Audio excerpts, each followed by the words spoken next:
आज हम एक बहुत ही महत्वपूर्ण और डरावने राक्षस के बारे में बात करेंगे जो स्वयं को ईश्वर समझ बैठा था। क्या आपने कभी सोचा है कि कौन था वह और क्यों वह भगवान विष्णु से इतना नफरत करता था? अगर नहीं तो इस वीडियो में हम आपको विस्तार से बताने जा रहे हैं कि हिरण्यकशिपु का जीवन कैसा था और कैसे उसका अंत हुआ। हिरण्यकशिपु का जन्म प्राचीन काल में हुआ था और वह दैत्य राक्षस कुल से संबंधित था। उसका नाम दो शब्दों से मिलकर बना है, हिरण्य सोना और कशिपु मुलायम बिस्तर।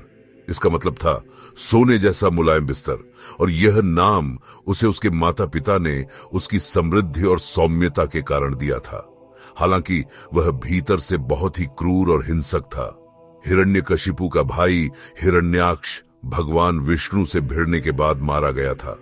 हिरण्यकशिपु ने अपने भाई की मौत का बदला लेने का संकल्प लिया और उसने भगवान विष्णु से नफरत करना शुरू कर दिया। हिरण्यकशिपु ने अपनी शक्ति को बढ़ाने के लिए कठोर तपस्या शुरू की। उसने कई वर्षों तक कठोर ध्यान और तपस्या की ताकि भगवान ब्रह्मा से अमृता का वरदान प्राप्त कर सके। उसकी तपस्या इतनी कठिन थी कि भगवान ब्रह्मा ने उसे दर्शन दिए। ब्रह्मा ने उसे वरदान दिया, लेकिन साथ ही कुछ शर्तें भी लगाईं।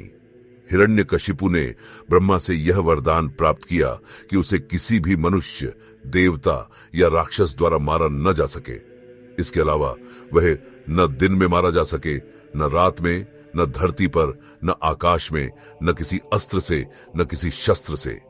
इस वरदान के कारण वह अत्यधिक शक्तिशाली बन गया और उसने संसार में आतंक मचाना शुरू कर दिया।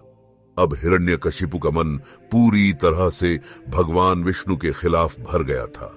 उसने अपने राज्य में यह आदेश दिया कि कोई भी भगवान विष्णु का पूजा या भजन न करे।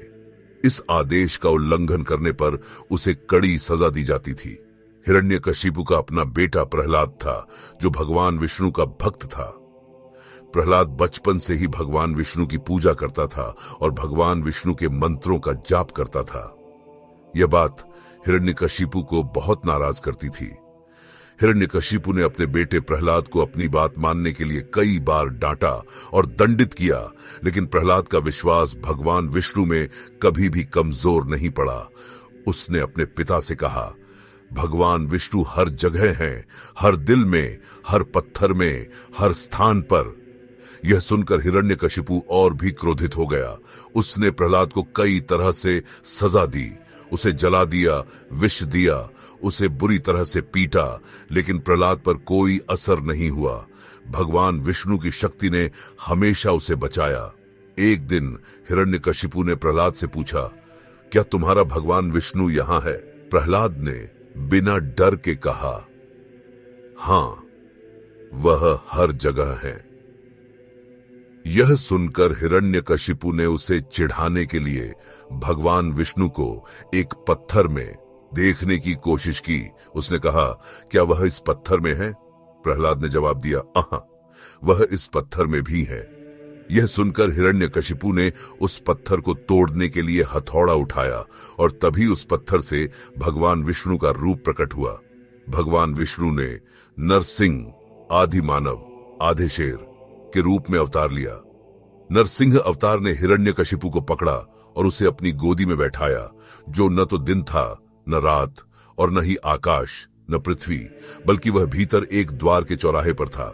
भगवान विष्णु ने उसे अपने पंजों से मारा, जो न तो किसी शस्त्र से था, न किसी अस्त्र से।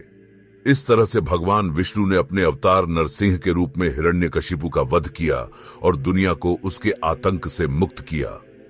हिरण्यकशिपु की कहानी हमें यह सिखाती है कि कोई भी दुष्ट व्यक्ति अपनी शक्ति और ताकत के बावजूद सत्य और धर्म से ज्यादा शक्तिशाली नहीं हो सकता।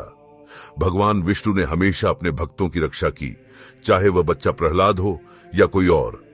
हिरण्यकशिपु का जीवन यह भी दर्शाता है कि अहंकार, घमंड और ईश्वर के प्रति नफरत कभी भी सफल नहीं हो सकती। अंततः भगवान का न्याय ही विजयी होता है। तो दोस्तों, यह थी हिरण्यकशिपु की पूरी कहानी। क्या आपको यह वीडियो पसंद आया? अगर हां, तो कृपया लाइक और सब्सक्राइब करना न भूलें। साथ ही अगर आपके पास इस कथा से जुड़ी कोई और जानकारी हो या कोई सवाल हो तो कमेंट में हमें जरूर बताएं।